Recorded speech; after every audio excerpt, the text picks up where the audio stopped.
Peace and blessings. Welcome to Brooklyn Crochet Presents Make and Take Crochet. I'm your host, Yvonne Sloan Cherry, and today we'll be joined by Phyllis Graham Anderson of Phyllis's Original Crochet Corner and Claudette Brady of Slip Stitch Needlecraft. Phyllis takes granny squares and triangles and she puts them together to make alphabets, and then she creates blankets and baby clothes. Claudette, the owner of Slip Stitch Needlecraft, she sells hand-dyed yarn and other crochet products, yarns, notions, and things that you need for knitting. And she'll be talking to us today about color work. Welcome, Phyllis. Hi, Yvonne. How are you? Good. I'm so glad that you can make it today. Thank you so much for having me. It's been a pleasure working up all these designs and working with you and crocheting for a cause. Yes. Such a wonderful experience. Yes. Because Phyllis and I, we grew up together. Yes. We've known each other like all our lives. Our parents were friends. So I was actually surprised to see that Phyllis was still crocheting because we all crocheted as kids. And I started a crochet circle at the library, at Walt Whitman Library in Fort Greene, projects there. We call it the Brooklyn Crochet Connection. And Phyllis started coming out. So I see her with her little granny square stuff. I'm like, wait a minute. We need to be selling that as a pattern. So tell us about the design process. Well, I started out making granny squares and triangles, and one day I decided I wanted to make a letter. I had a student that was on my track team. She was going off to college, first one to get a scholarship. Nice. And going off to the University of Texas, so I got burnt orange and white, and I made this really large bee because her name was Barbara. And after I did that, I started going through this process of, well, maybe I can formulate another letter. So I continued to work on formulating these letters until I got the entire alphabet done. Wow. So it really is an original thought process, and it's really gratifying when I make a project for someone and they actually see their letters or their initials come to light. Wow. How long have you been crocheting for? I've been crocheting since I was 13. My mother decided to teach me and my 4 sisters how to crochet. What was your first project you did? I think I did a scarf. Scarf? Everyone does a scarf first. Right. It's a straight arrow, activity, and it's very easy to do. Okay. Did your mom crochets too? My mom crocheted, and she used to do handkerchiefs, the ends of the handkerchiefs, doilies, tablecloths, and she worked with a really tiny needle, way smaller than this one. Those little steel hooks, yes, right? those Back in really the day. tiny ones. So when the bigger needles came out and became fashionable, she said, hey, I know how to do that. And we were like, what? And she went to the store, got us all needles, and began to teach us. That's so nice. That's so nice. Yes. So any of your sisters crochet or your brothers? Everybody, all of my sisters crochet. I have 4 sisters.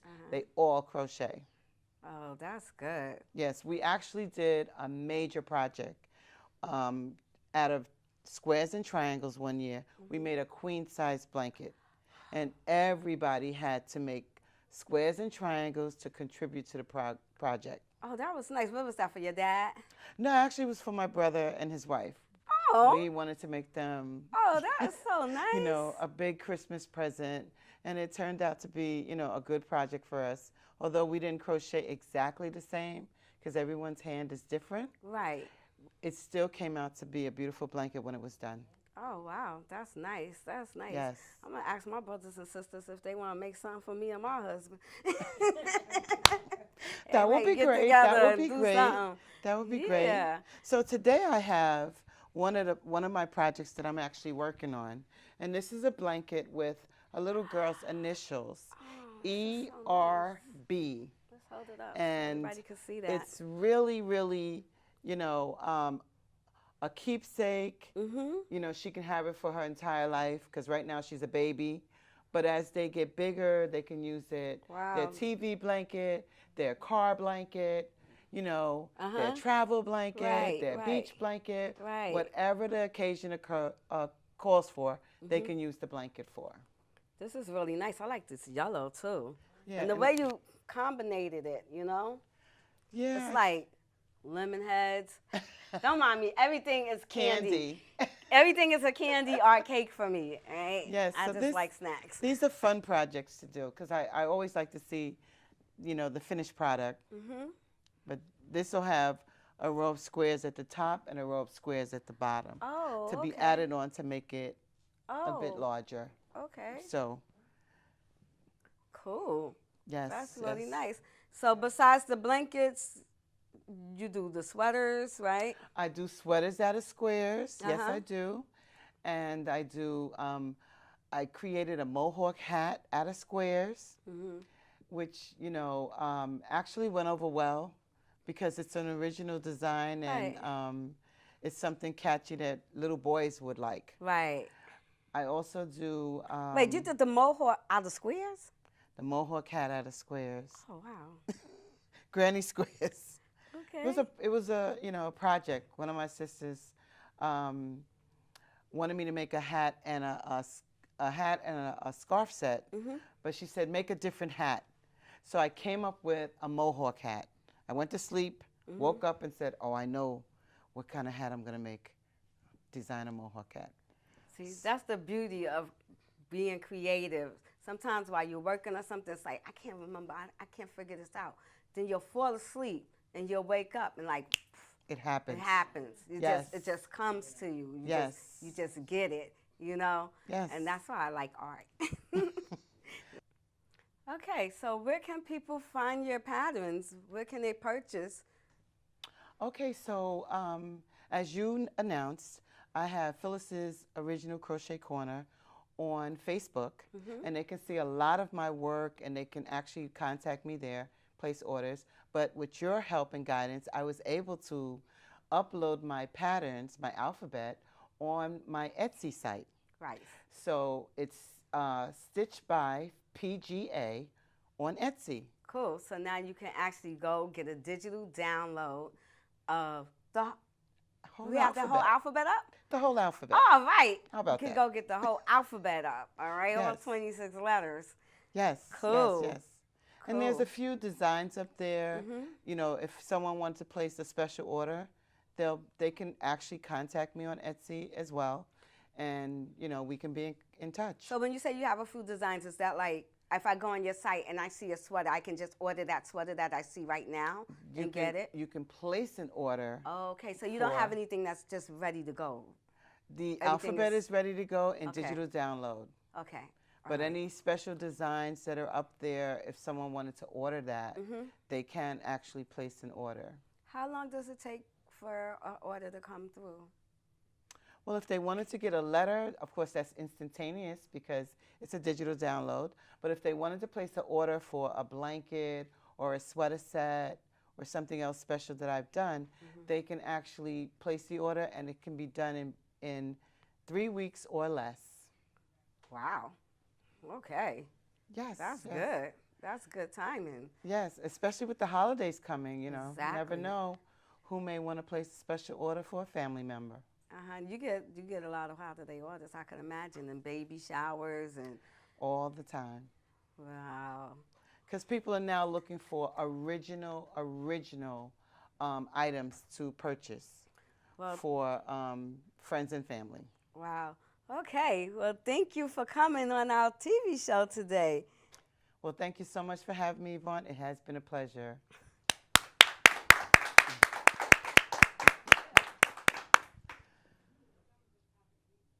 What happened? Welcome back. And now we're joined with Claudette Brady, owner of Slip Stitch Needlecraft. Hi. Hey. Thank you for having me back. Thank you for How you being back. doing? I'm good. I'm good. Love your top. That is so cute. Thank you. I love yours too. Thank you. What's that out of? It's a discontinued yarn. I made this about 8 years ago with a cotton from Rowan brand. Oh, nice, nice. And what stitch is that? Oh my God. It's like a stars or. It's a little florist stitch. Don't ask me to off the top of my head. This is like an 8-year-old top. So Oh, wow. It still looks good. Thank you. 8 years. Wow. Make it by hand, wash it by hand. I know that's right. That's what mine's is. I could throw this in the washing machine. I got this yarn from your store. Yes, you did. That is the Ella Ray Phoenix DK print. Yeah, cool. I just figured I'd throw this one. I'm trying to bring sexy back. Let me show you the back of it. Oh. Like that? Love that. And very modest in the front, sexy in the back. Yes, thank you. So, what do you got here with you today? Well, today I'm going to talk about color work. And this is some different examples of crochet color work. But I'm going to talk specifically about mosaic crochet today. Oh. So there are different types of color work. There's mosaic, there is tapestry, and a lot of those color works you work with 2 colors or 3 colors at the same time, or some with bobbins. For the beginner, the easiest form of color work is mosaic, because you're working with several colors, but only one color at a time. Okay. So you look at something, I'm going to show you a couple of examples of things. So like this looks very intricate, but this is just basic double crochets, and you're working one color at a time. So you're not carrying the yarn, you're working the gray, then you work the off-white or the beige here, and then you go back to working the next row with the gray. Oh, wow. And then this afghan is a similar process. With this, again, you're working just one color at a time, and when it all comes together, you get this very complex looking color work, but this is just all double crochet and single crochet, and black, then you work white, black, and you work white. And I like it, and but you it's can how see you how work it's those stitches together that here. you get that pattern, or whatever pattern you want to create, because you can do multiple patterns on this. Or So now this is you carry the yarn you're working over. Okay. You're okay. working over previous stitches. Cool. Now, so this is, and then this is pretty much known as mosaic crochet. The top of this is actually interwoven crochet or interlocking crochet, but some people also call it mosaic crochet. And this one I worked a little bit different because I wanted a reversible fabric. So again, with this, I'm working one row of white, one row of black, but I wanted something different on the back. Wow, So look at that. Oh, I didn't weave in an end. You didn't see that. So I wanted a different look. So I wanted to be able to sort of turn it over. This is so pretty. Wow, what kind of yarn is this? Yarn feels nice too. It's an acrylic yarn. Oh, really? It's an acrylic. Wow, For things like must be like a throws or high-end. house products, I use acrylic because one of my little nieces or nephews will Right. come over and spill something horrible on here while they're cuddling on the television, and that way I could just throw it in the washing machine and throw it in the dryer. Cool. That's really nice. So this is similar to the first one you saw. Just the patterns changed a little bit. It's really nice. It looks like a towel. These are from tile patterns, actually. I was in Cuba about 2 years ago, and in Cuba, in Havana, most of the buildings are from the 1800s, and they still have the original tiles. Wow. So I'm walking around going like this, taking pictures of the floor. Everybody's going like, well, I did both because they have lovely tile work on the ceilings as well. But I took pictures of a lot of tiles. And then the other thing that I'm completely fascinating with now is wrought iron work. And so I could tell about that. So I live in Bed-Stuy, and you know we have, again, old houses. I have an old Right. Because those are historic like building. Ndinka symbols. Yeah. So you see a lot of really interesting ironwork, and one of the things I'm trying to do is like interpret that in either crochet or knitting. Well, I have a whole host of pictures that I've been taking of the wrought iron fences for years, like especially like in Park Slope area, because a lot of places they've torn down a lot of the wrought iron fences. But that fence work is really nice. My husband does that black iron welding stuff. There's one house that has. It is, and I won't give the address because Reese will run to this house. But it's the only house that we've found through any of the historic districts in New York City that has this really unique iron fence, and I've been working at getting that fence. I wonder if I even have a picture of it, because as soon as I see it, I take a picture. I'll tell you where it is after, off air. Yeah, because even like the rug reminds me of it. Yeah, it's like, it's really cool. Yeah. That's so funny that you was thinking about that, and so was I. Great minds. Okay. So I'll put together my wrought iron crochet piece, and you put together yours. Or we'll have a walking tour of historic buildings and crochet inspiration. Right, because you also do the historical preservation type stuff too, right? Yep. I'll tell you, Claudette. That's my second love. Yes. Yes. You need something, you want to know about it? Ask Claudette. She could tell you the preservation of it. So you have this, you have this. And we have some other shots that you'll show later on. Because I couldn't drag all my samples here on the subway today. Oh, okay. But I really like this piece that you have back here now. This one actually is not mosaic. This is a Fair Isle crochet where I am stranding the yarn. I'm carrying the both yarns at the same time. Right, and that's what you call intarsia. Yeah. And this one I am. How did I work this one? That's overlay. This one I'm overlaying it. Yeah, I'm overlaying it with a front post stitch.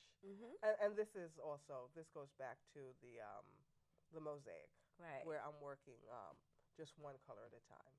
Those are really nice pieces. And I would have never thought to do this, because this this yarn here, it's like, that's a good way to bring it back. I had a bunch of boucle yarn, and I was just like, what can I just kind of got. There was a time when boucle was like the hottest thing, and you know, you go out and you overload on your shopping on a certain thing, and then and I was and actually what these hats are for was, I'm making hats for the homeless for the fall. Oh, okay. So what I do is I keep my leftover yarn. So you don't always have enough to make a project. Right. So what I'll do is I'll lay them out, and I'll determine which ones I like together. And so that's also my inspiration for color work. It's like, okay, I have, you know, a half a skein of this, a half a skein of that. How am I going to combine those two to make something attractive?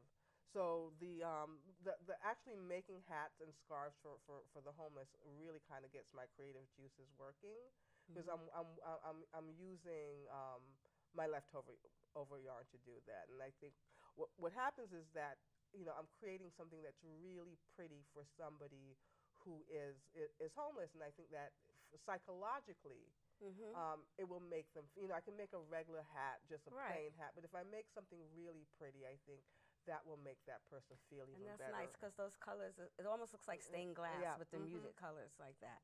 So that's really nice.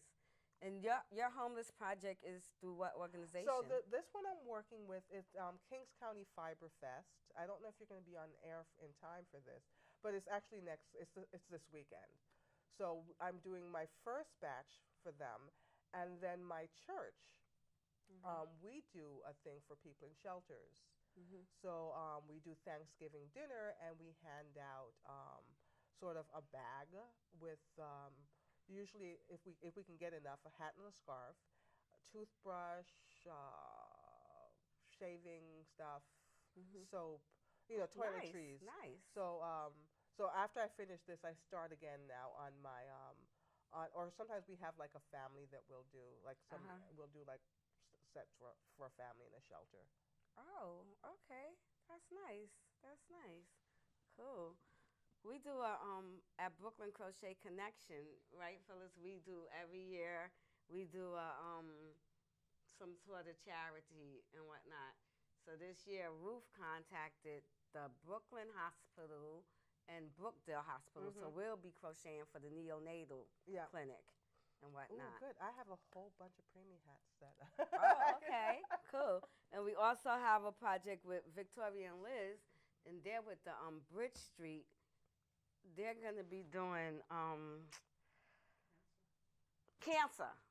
Right, we're gonna be doing the cancer. Bridge Street Development Corp. Right.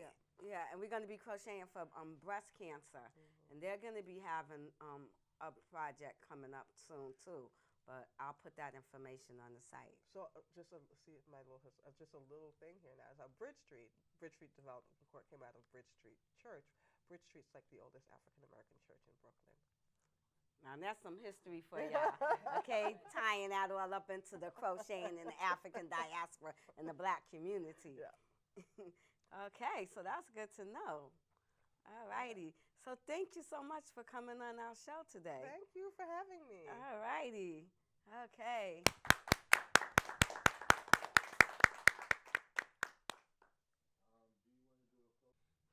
Hey, crochet has been used in ancient cultures for centuries.